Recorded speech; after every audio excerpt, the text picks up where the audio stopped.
Hello बच्चों। तो आज हम एक्सक्रीटरी सिस्टम का लास्ट लेक्चर ले रहे हैं। इसमें हमारे दो तीन छोटे टॉपिक्स हैं और इम्पोर्टेंट टॉपिक्स हैं। सबसे इम्पोर्टेंट है रेगुलेशन ऑफ रीनल फंक्शन या एक्सक्रीटरी फंक्शन कह सकते हैं।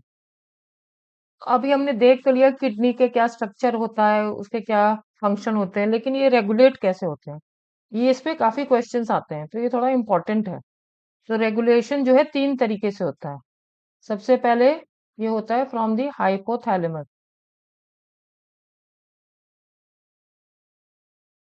दूसरा होता है from the juxta glomerular apparatus, जिसके बारे में थोड़ा बहुत हमने पढ़ा था। लास्ट होता है फ्रॉम द हार्ट। सबसे पहले हाइपोथैलेमस के बारे में बात करते हैं। तो कोई भी कंडीशन हो बॉडी में जिसमें कि फ्लूइड वॉल्यूम, बॉडी का में जो फ्लूइड होते हैं वो फ्लूइड वॉल्यूम कम हो जाए, या ब्लड वॉल्यूम कम हो जाए, या बीपी कम हो जाए, तो हाइपोथैलेमस में ऑस्मो रिसेप्टर्स होते हैं। तो ये एक्टिवेट हो जाते हैं। तो ये एक्टिवेट होके ये एक वो बनाते हैं हार्मोन, जिसका नाम होता है एंटी डायूरेटिक हार्मोन,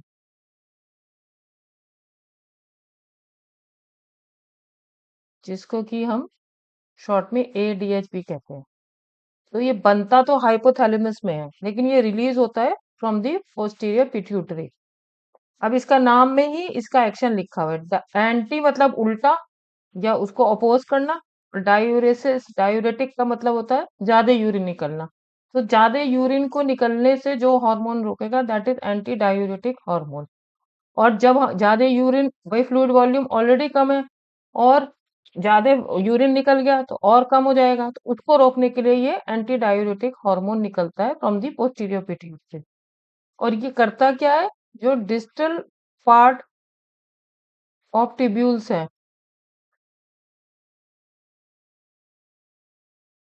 कौन कौन सा, distal convoluted tubule and collecting duct, इसमें वाटर का रीएब्जॉर्प्शन बढ़ा देता है।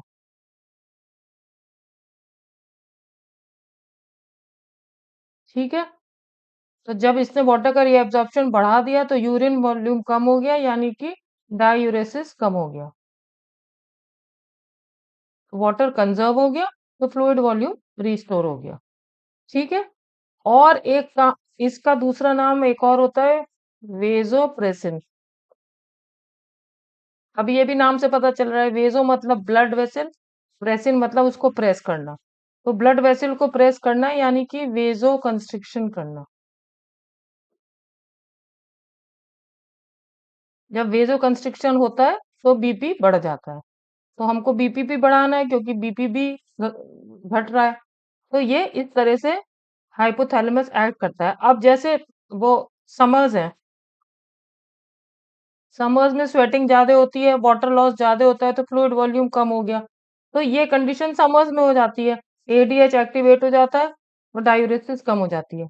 अब मान लो विंटर्स आए, विंटर्स में तो वाटर लॉस हो नहीं रहा, तो हमें वाटर लॉस कहाँ से करना है, यूरिन से ही करना है, यानी कि हम चाहते हैं डायूरेसिस हो। उस समय क्या होता है कि ये एंटी डायूरेटिक हार्मोन का सिक्रीशन कम हो जाता है, जिससे कि डायूरेसिस हो। तो एक ये तरीका हो गया of regulation of renal function. ठीक है, समझ में आई ये बात? ये क्योंकि ये इस तरह करके क्वेश्चन भी आ जाता है कि विंटर्स में ऐसा हो गया, समर्स में ये हो गया, तो क्या हो गया। ठीक है। अब हम दूसरे कंट्रोल पे आते हैं, by the juxta glomerular apparatus.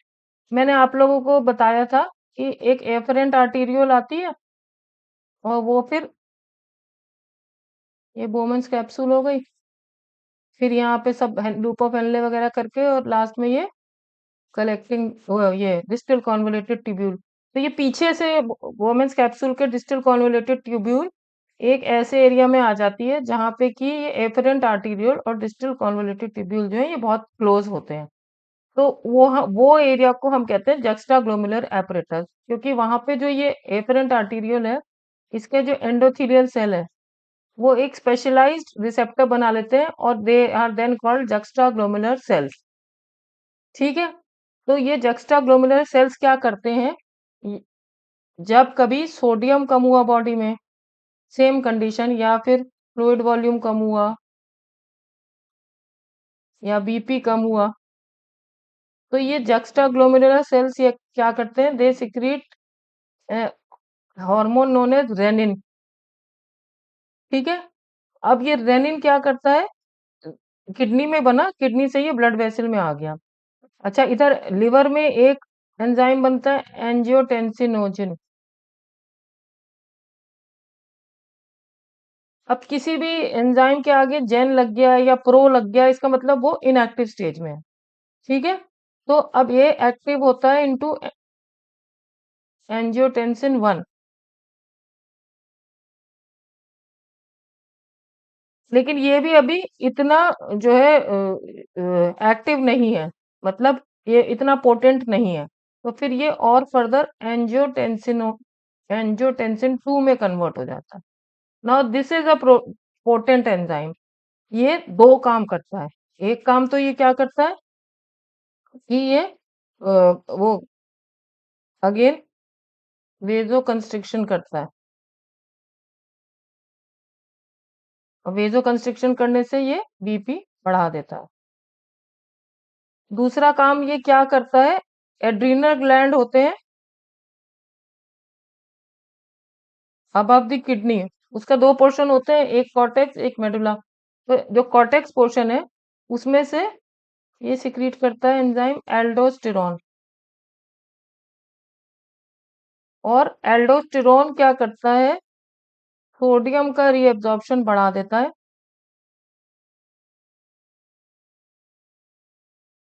Again from the distal tubules, यानी कि डीसीटी और कलेक्टिंग डक्ट में। और सोडियम का reabsorption is followed by absorption of reabsorption of water. तो उससे again sodium and water loss cover हो जाता है, यानी कि डायूरेसिस कम हो जाता है। तो ये जो पूरा सिस्टम है which is activated by renin, इसलिए इसको कहते हैं रेनिन एंजियोटेंसिन सिस्टम, या इसका दूसरा नाम है रेनिन एंजियोटेंसिन एल्डोस्टेरॉन सिस्टम, जिसका शॉर्ट फॉर्म होता है रास।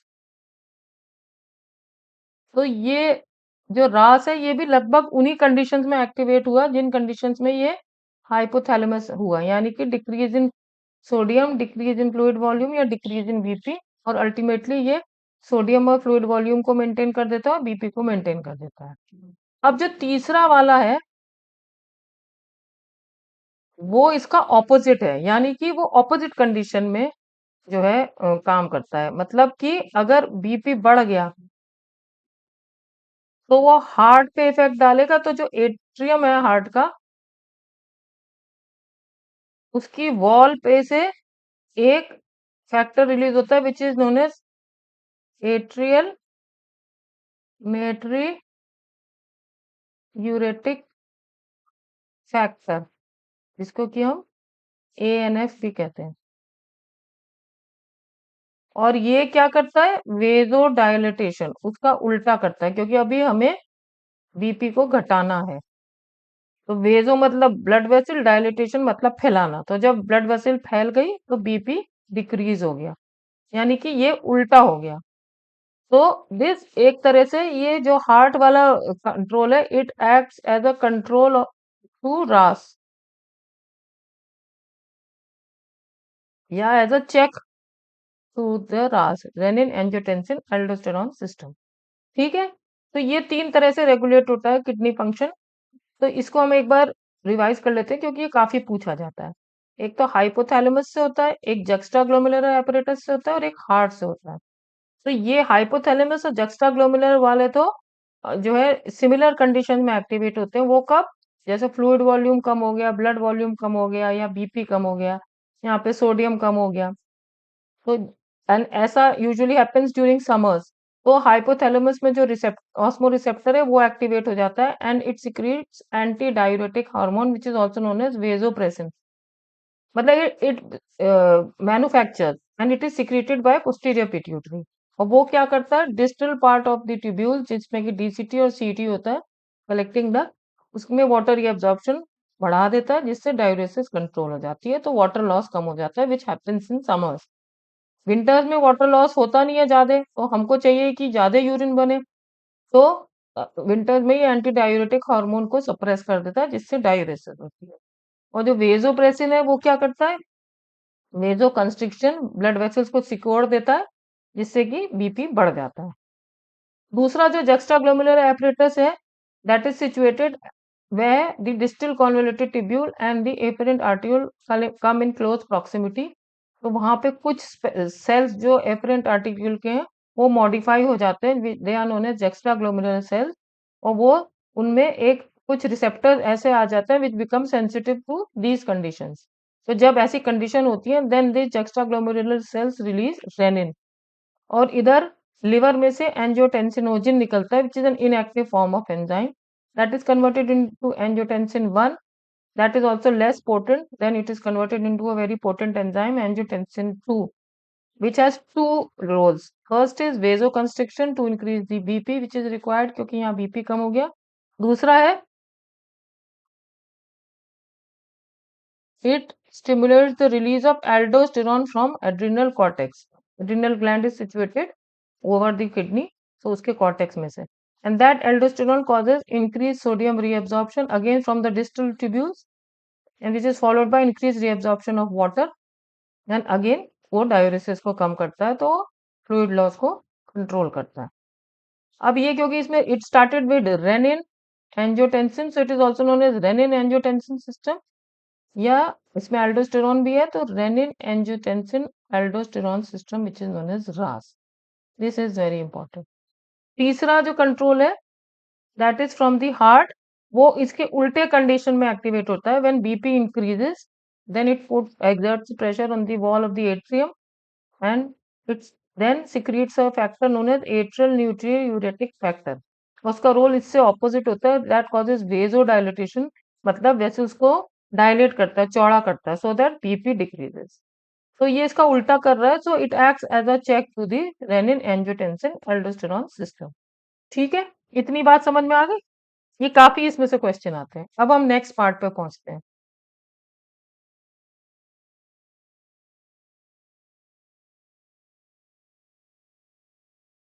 Next part is micturition.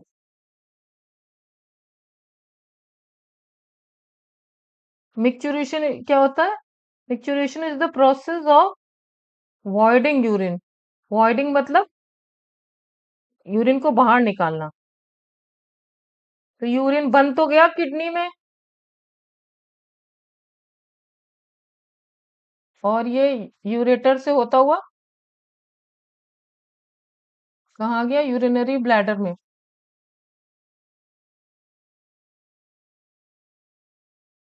लेकिन अब यहां से थ्रू दी ये यूरेथ्रा इसको निकलना भी है, तो this process is known as micturition. तो अभी हम देखें अगर यूरिनरी ब्लैडर,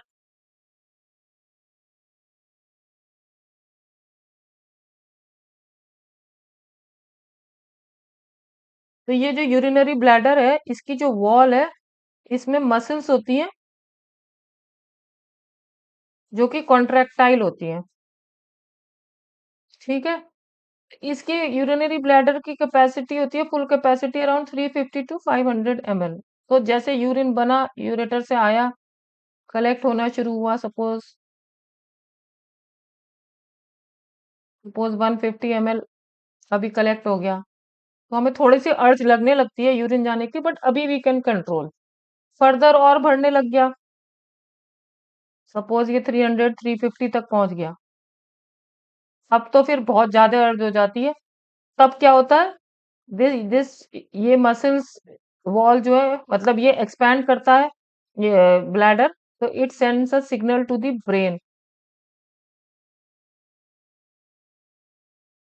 ब्रेन क्या करता है, अच्छा ये जो ये तो मसल्स है, और एक और होते हैं यहाँ पे स्फिंक्टर,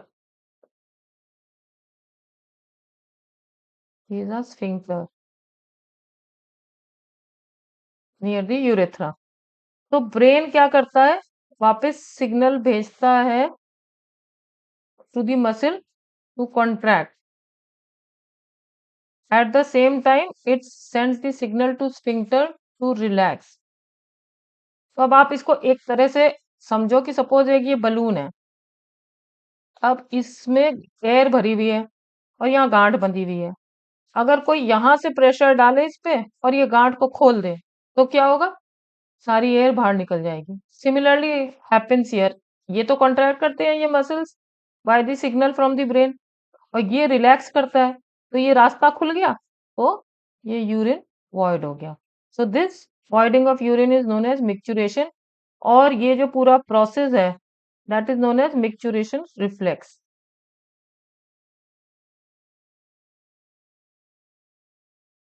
कि ये जो यूरिन भरा, फिर इसने सिग्नल भेजा ब्रेन को, ब्रेन ने सिग्नल भेजा मसल को कंट्रैक्ट करने के लिए, उस स्फिंक्टर को रिलैक्स करने के लिए, all this is known as micturition reflex.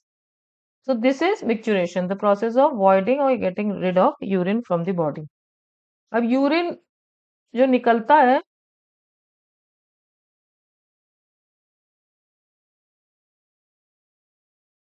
that is usually pale yellow to colorless,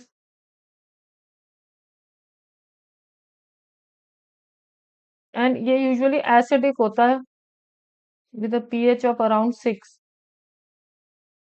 और ये इसका एक स्पेसिफिक ओडर होता है, और इसमें around 25 to 30 gram of urea excrete होता है per day from the urine. तो हम ये यूरिन का एनालिसिस करते हैं, ये सब तो नॉर्मली होता है। अब यूरिन एनालिसिस से हमें एक तो कुछ एबनॉर्मलिटीज इन किडनी भी पता चलती हैं,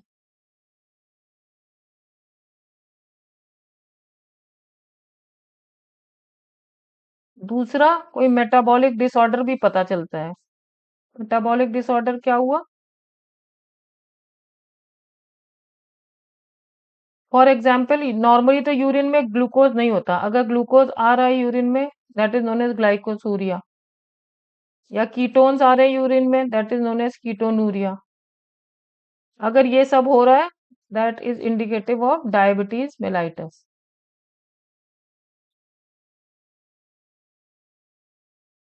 तो urine analysis detects abnormalities in kidney as well as metabolic disorders. ठीक है, ये बात हो गई मिक्सचुरेशन की। अब एक टॉपिक है, ये तो अभी तक तो हम सब किडनीज के बारे में बात कर रहे थे, अब there are few other organs also which help in excretion. Main तो किडनी है ही, इसके अलावा एक तो हो गया स्किन, दूसरा हो गया लिवर, और तीसरा हो गया लंग। तो स्किन कैसे करता है, स्किन में एक तो स्वेट ग्लैंड्स होते हैं, तो स्वेट ग्लैंड्स से सोडियम क्लोराइड निकलता है, वाटर निकलता है, लैक्टिक एसिड निकलता है, थोड़ा बहुत यूरिया या नाइट्रोजनस वेस्ट भी निकलते हैं। इसके अलावा सिबेशियस ग्लैंड्स होते हैं, इसमें से स्टिरॉल्स निकलते हैं, हाइड्रोकार्बन निकलते हैं, और एक वैक्स जैसा सीबम निकलता है, and this also acts as a protective layer over the skin.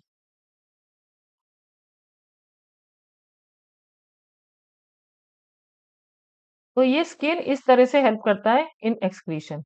अब लिवर के बारे में तो आप लोगों को पता ही है, इट इज द लार्जेस्ट वो ग्लैंड इन द बॉडी, और ये काफी मेटाबॉलिज्म करता है। तो मेटाबॉलिज्म करने से जो प्रोडक्ट्स बने जैसे बिलिरुबिन, बिलीवर्डिन, देन कोलेस्ट्रॉल, और डिग्रेडेशन होता है, डिग्रेडेड विटामिन, हॉर्मोन्स और क्या, हाँ, डिग्रेडेड विटामिन, हार्मोन, तो इन सब के एक्सक्रीशन को ये हेल्प करता है through the digestive system, digestive tract. ठीक है, तो इस तरह से लिवर भी हेल्प करता है। लंग क्या करता है? लंग दो चीजों को एक्सक्रीट करता है, एक तो CO2 को, एक वाटर को। मेनली तो CO2 को, अराउंड 200 ml ऑफ CO2 पर मिनट ये गेट रिड करता है। ठीक है,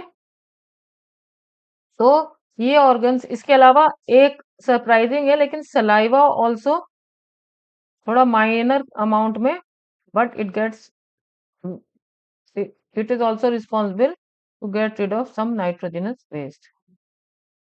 अब हम देखें कौन कौन से और ऑर्गन्स हैं, एक बार रिवाइज कर लेते हैं।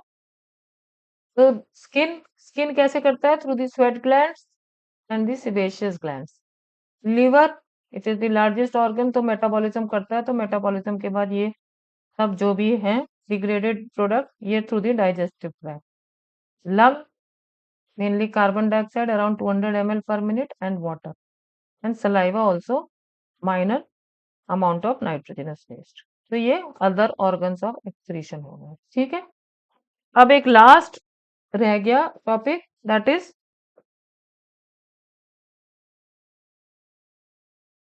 Disorders of excretory system.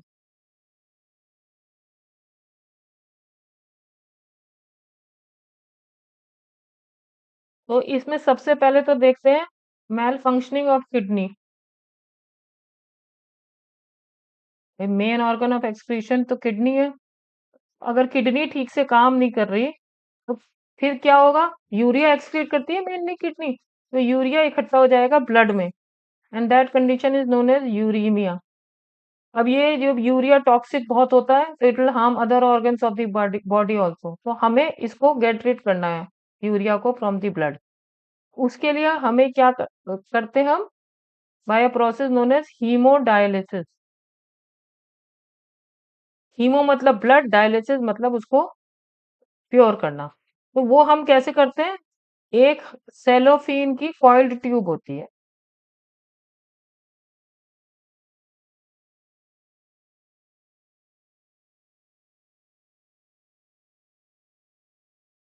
ये कॉइल्ड ट्यूब है। अब हम इसमें क्या करते हैं? डायलाइजिंग फ्लूइड भर देते हैं, सेलोफिन इसलिए कि सेलोफिन इज पोरस।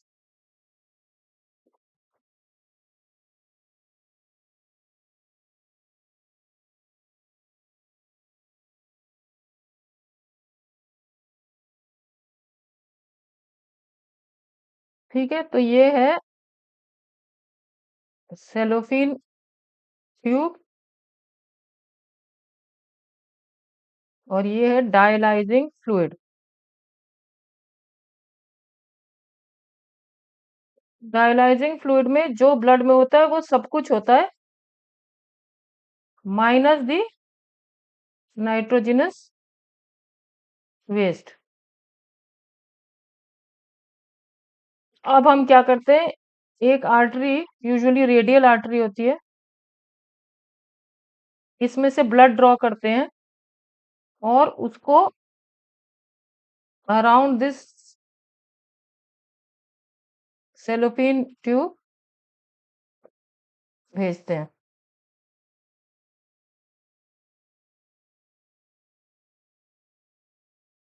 तो अब उससे क्या होता है कि ये जो ब्लड है, ब्लड में तो नाइट्रोजनस वेस्ट भी है, क्योंकि किडनी काम नहीं कर रही, तो एक ग्रेडियंट ऑफ नाइट्रोजनस वेस्ट बन गया यहाँ से यहाँ। समझ रहे हो ना? इसमें नाइट्रोजनस वेस्ट है नहीं और इसमें है, तो जितने भी नाइट्रोजनस वेस्ट है वो ब्लड से निकल के और ये डायलाइजिंग फ्लूइड में आ गए, और फिर इस ब्लड को हम, साफ हो गया ब्लड, तो दिस क्लीन ब्लड को हम रिटर्न कर देते हैं to a vein, from where it is return to the body, distributed to the body, whole body. ठीक है, तो इस तरह से ब्लड क्लीन हो गया, यहाँ से लिया ब्लड कंटेनिंग नाइट्रोजनस वेस्ट, उसको डायलाइजिंग फ्लूइड के चारों तरफ घुमाया, तो ये नाइट्रोजनस वेस्ट का ग्रेडियंट बन गया, क्योंकि ब्लड में तो वो है लेकिन डायलाइजिंग फ्लूइड में है नहीं। तो सारे नाइट्रोजनस वेस्ट डायलाइजिंग फ्लूइड में आ गया और ब्लड क्लीन हो गया, क्लीन होके वो वेन में गया, वहां से पूरी बॉडी में डिस्ट्रीब्यूट हो गया। इस तरह से ब्लड क्लीन हो गया। पर इसका क्या ड्रॉबैक है? It is a temporary process, क्योंकि अभी तो यूरिया से गेट रिड हो गए, अब किडनी तो काम कर नहीं रही, वो फिर बन जाएगा। It is a continuous process. तो एक हमको परमानेंट सॉल्यूशन अगर चाहिए, तो वो क्या हो सकता है? That is a kidney transplant, यानी किसी हेल्दी पर्सन की किडनी पेशेंट में लगा दी जाए। पर ऐसे किसी की भी उठा के हम लगा नहीं सकते, क्यों? क्योंकि जो इम्यून सिस्टम होता है बॉडी का, वो उसको रिकॉग्नाइज कर लेगा कि ये तो भाई बाहर से आई है, तो उसको रिजेक्ट कर सकता है। उसके लिए हमको मैचिंग करनी पड़ती है कि ये किडनी रिजेक्ट तो नहीं होगी बाय द इम्यून सिस्टम। इसलिए हम लोग यूजुअली क्लोज रिलेटिव्स की ही प्रेफर करते हैं एज अ डोनर, क्योंकि उनके जेनेटिक मेकअप लगभग सेम होता है, तो chances of rejection are less. So permanent solution is kidney transplant, temporary solution is hemodialysis. उसको फिर हमको 2 to 3 times पर वीक करना पड़ता है, क्योंकि बार बार यूरिया बिल्डअप हो जाता है। सो this is one disorder of the excretory system. दूसरा इज रीनल कैलकुलाई। कैलकुलाई मतलब क्या होता है? स्टोन। तो रीनल स्टोन या फिर क्रिस्टल्स ऑफ सॉल्ट डिपॉजिट हो जाते हैं किडनी में, यूजुअली ऑक्सलेट होते हैं। तीसरा एक होता है ग्लोमेरुलोनेफ्राइटिस। आइटिस जहां भी होगा उसका मतलब होगा inflammation. Inflammation is usually due to infection, so this is inflammation of glomerulus. ये कुछ डिसऑर्डर्स हैं किडनी के। एक चीज मैं बताना भूल गई, जो किडनी होती है ये सब तो काम करती है, नाइट्रोजनस वेस्ट को गेट रीड करना। ये एक हार्मोन भी सिक्रीट करती है, which is known as erythropoietin. ये एरिथ्रोपोएटिन क्या करता है? It stimulates the bone marrow to secrete RBCs. तो अगर किडनी डैमेज हो रही है, यूरियमिया तो हो ही रहा है, साथ में एनीमिया भी होता है। क्यों? क्योंकि एरिथ्रोपोएटिन नहीं बन रहा, तो आरबीसीज नहीं बन रहा। ठीक है, तो ये है, this is about the excretory system. अब हम इसके कुछ क्वेश्चंस कर लेते हैं।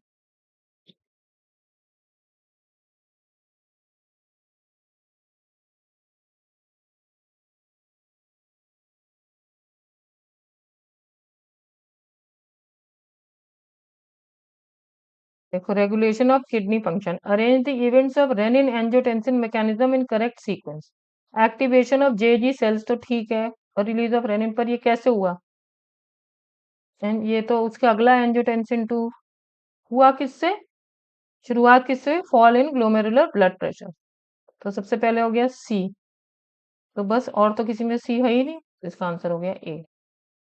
Which of the following statements are correct? Excessive loss of body fluid from the body switch off osmoreceptor. Loss होता है तो स्विच ऑफ होता है कि ऑन होता है? ऑन होता है ना। ADH facilitates water reabsorption to prevent diuresis. सही बात है, एंटी डायूरेटिक है to prevent diuresis. ANF causes vasodilatation, सही है। एंड अभी बताया था atrial natriuretic factor causes vasodilatation. ADH causes increase in blood pressure, ये भी सही है। ADH is responsible for decrease in GFR, ये गलत है ना। डिक्रीज इन जीएफआर से तो एडीएच सिक्रीट होता है, तो वो उसका उल्टा करेगा। तो ये बी सी डी सही है, इसका मतलब इसका आंसर डी है। समझ में आ गई बात? Which of the following would help in prevention of diuresis, मतलब डायूरेसिस नहीं करनी है। More water reabsorption due to under secretion of ADH. More water reabsorption तो ठीक है, और एडीएच कम सिक्रीट होगा तो वो तो वाटर रीअब्जॉर्प्शन को बढ़ाता है ना एडीएच, तो अगर अंडर सिक्रीशन होगा तो एडीएच का वाटर एब्जॉर्प्शन मोर कैसे हो जाएगा? तो ये तो गलत है। फिर reabsorption of sodium and water from the tubules due to aldosterone, ये सही लग रहा है। और देख ले, atrial natriuretic factor causes vasoconstriction, नहीं, एट्रियल न्यूट्रियोटिक फैक्टर तो वेजो डायलिटेशन करता है। Decrease in secretion of renin, कहाँ सिक्रीशन ऑफ रेनिन तो बढ़ेगा ना ऐसे में, तो इसका आंसर हो गया B, reabsorption of sodium and water by the tubule due to aldosterone. Decrease in BP और या volume will cause the release of, decrease में क्या होता है, एट्रियल न्यूट्रियोरेटिक फैक्टर एक्टिवेट होता है ना, या एल्डोस्टेरोन, एडीएच, रेनिन, ये तो एक साथ रास, तो डिक्रीज इंक्रीज होता है बीपी तब होते हैं ना एक्टिवेट, तो इसका आंसर है A. Which of the following causes an increase in water reabsorption in the distal convoluted tubule? Increase in aldosterone, ठीक है ये करता है, लेकिन इंक्रीज इन सोडियम, अच्छा हाँ, तो सोडियम तो मेनली एल्डोस्टेरोन से ही होता है, एंटी डायूरेटिक से तो मेनली वाटर होता है, तो डिक्रीज से तो होता ही नहीं है, तो इसका सही आंसर हो गया एल्डोस्टेरोन, बिकॉज इसमें सोडियम लिखा है, increase in sodium, sodium mainly aldosterone से होता है। Fall in glomerular filtration rate activates fall in GFR. The extraglomerular cells to release renin, adrenal cortex to release aldosterone, adrenal medulla to release adrenaline, posterior pituitary to release vasopressin, ये C और D तो out हो गए। अब GFR decrease से mainly rennin activate होता है, क्योंकि एल्डोस्टेरोन तो सोडियम से ज्यादा कंसर्न है, तो इसका आंसर ए हो गया। ठीक है, which one of the following statements is correct with respect to kidney function regulation? When somebody drinks lot of water, ADH release is suppressed. होगा कि नहीं होगा? ज्यादा पानी पिया तो ज्यादा हमको निकालना भी है, वो अब एडीएच तो ज्यादा पानी निकालने से रोकता है, एंटी डायूरेटिक है, तो उसका रिलीज सप्रेस होगा। ठीक है, exposure to cold stimulates ADH release, ये तो गलत है, अभी बताया था जब विंटर में तो इसका रिलीज एडीएच सप्रेस हो जाता है। Increase in glomerular blood flow stimulates formation of angiotensin 2, नहीं, ये तो डिक्रीज होता है तब होता है। During summer when body loses lot of water bye evaporation release of ADH is suppressed, क्यों? समर में तो एडीएच को हमें स्टिमुलेट करना है ना, तभी तो वो डायूरेसिस को रोकेगा। Answer is A, when someone drinks lot of water ADH release is suppressed. ठीक है, अब आगे, angiotensin is a protein produced and secreted by JG cell, macular densa, endothelial cells, liver cell, मैंने बताया था। एंजियोटेंसिन कहाँ से, एंजियोटेंसिनोजन कहाँ से रिलीज होता है? लिवर सेल से, इसका आंसर है डी। ठीक है, if excess water passes out from the tissue without being restored by the kidney, the cells would burst open and die. जब एक्सेस वाटर निकल गया तो बर्स्ट तो होंगी नहीं। टेक वाटर फ्रॉम प्लाज्मा, ऐसे सेल्स डायरेक्टली तो प्लाज्मा से ले नहीं लेंगी। Not be affected at all, shrivel and die, तो कोई भी चीज से एक्सेस वाटर निकल गया तो वो क्या होगा? श्रिविल एंड डाई, तो इसका आंसर इज डी। अब मिक्चुरेशन में देखते हैं, match the items in column 1 with those of column 2। Ultra filtration कहाँ होता है? मेलपीजियन कॉर्पस्कुल में। मेलपीजियन कॉर्पस्कुल याद है क्या होता था? Glomerulus and Bowman's capsule combined, that is Malpighian corpuscle. तो ए का फोर इन दो में है। अब आगे देखें, कंसंट्रेशन ऑफ यूरिन कहाँ होता है? यूरेटर में तो होता नहीं, ब्लैडर में नहीं होता, पीसीटी में नहीं होता, एनलेज लूप में होता है, तो बी का वन ये है, तो बस इसका आंसर हो गया बी। ठीक है, human urine is usually acidic because potassium and sodium exchange generate acidity, इससे तो कोई एसिडिटी होती नहीं। Hydrogen ions are actively secreted into the filtrate, ये आप लोगों ने देखा था, हाइड्रोजन आयन डीसीटी में भी, कलेक्टिंग डक्ट में भी, सब जगह सिक्रिएट हो रहे थे, पीसीटी में भी, ये सही लग रहा है। देखें आगे, sodium transporter exchange one hydrogen ion for each sodium ion in peritubular capillary, ऐसा तो कहीं नहीं पड़ा। Excreted plasma proteins are acidic, ये भी गलत है, तो इसका सही आंसर हो गया B, hydrogen ions are actively secreted into the filter. अब आगे देखते हैं, which of the following does not favour the formation of large quantities of dilute urine, मतलब कि नॉट फेवर, डायूरेसिस को नहीं फेवर करता। तो एट्रिल नेट, भाई रेनिन, अल्कोहल, कैफीन, ये तो सब डायूरेसिस कर रहे हैं ना, एट्रियल नाइट्रियूरेटिक फैक्टर जो है दैट डज नॉट फेवर ना, तो इसका आंसर हो गया बी। फिर what will happen if the stretch receptors of the urinary bladder wall are totally remove? Micturition will continue, urine will continue to collect normally in the bladder. ये तो नहीं, नहीं होगा। नो मिक्चुरेशन ऐसा भी नहीं होगा, यूरिन विल नॉट कलेक्ट ऐसा भी नहीं होगा। लेकिन क्या है ना, स्ट्रेच रिसेप्टर है नहीं, तो ब्लैडर परमानेंटली भरा रहेगा, भरा रहेगा, थोड़ा थोड़ा थोड़ा करके मिक्चुरेशन होता रहेगा, तो micturition will continue. A person who is on a long hunger strike and is surviving only on water will have less amino acids in his urine. Urine में तो अमीनो एसिड ज्यादातर निकलते ही नहीं है, तो लेस और उसकी कोई चक्कर ही नहीं। मोर ग्लूकोज इन इज ब्लड, वो तो कहाँ से आ जाएगा, जब कुछ खा ही नहीं रहे तो ग्लूकोज कहाँ से आ जाएगा। Less urea in is urine, अभी देखते हैं। मोर सोडियम इन इज यूरिन, वो भी कहाँ, जब कुछ खा ही नहीं रहा है, पानी ही पी रहा है प्लेन। तो अब जब हमने कुछ खाया नहीं तो ब्रेकडाउन ऑफ प्रोटीन वोटीन कुछ हुआ ही नहीं, तो यूरिया कम बना, तो इसका answer is C, less urea in his urine. अब आगे डिसऑर्डर्स पे आते हैं। Use of an artificial kidney during, एक ये रह गया। A person is undergoing prolong fasting, his urine will be found to contain abnormal quantities of ketone, इसका आंसर, फास्टिंग में कीटोन निकलता है। ठीक है।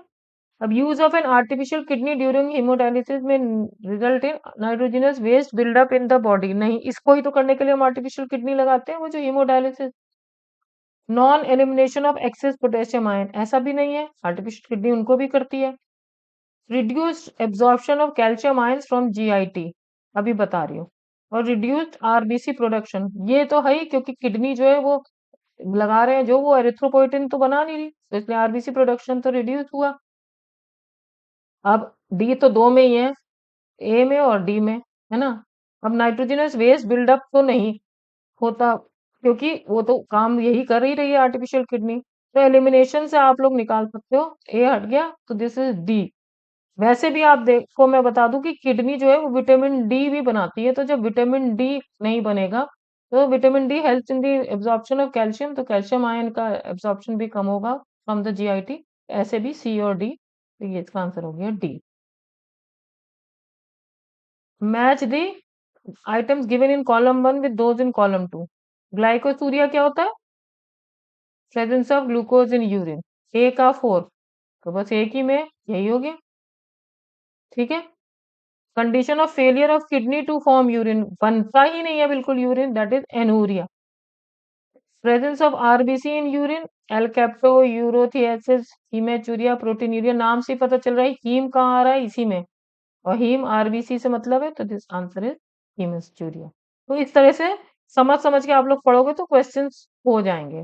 तो इस तरह से हमारा एक्सक्रीटरी सिस्टम खत्म हुआ। अगर आप लोगों की कोई भी क्वेरी हो, प्लीज कमेंट सेक्शन में डालिएगा, और मेरे चैनल को लाइक सब्सक्राइब शेयर करिएगा। Thank you so much.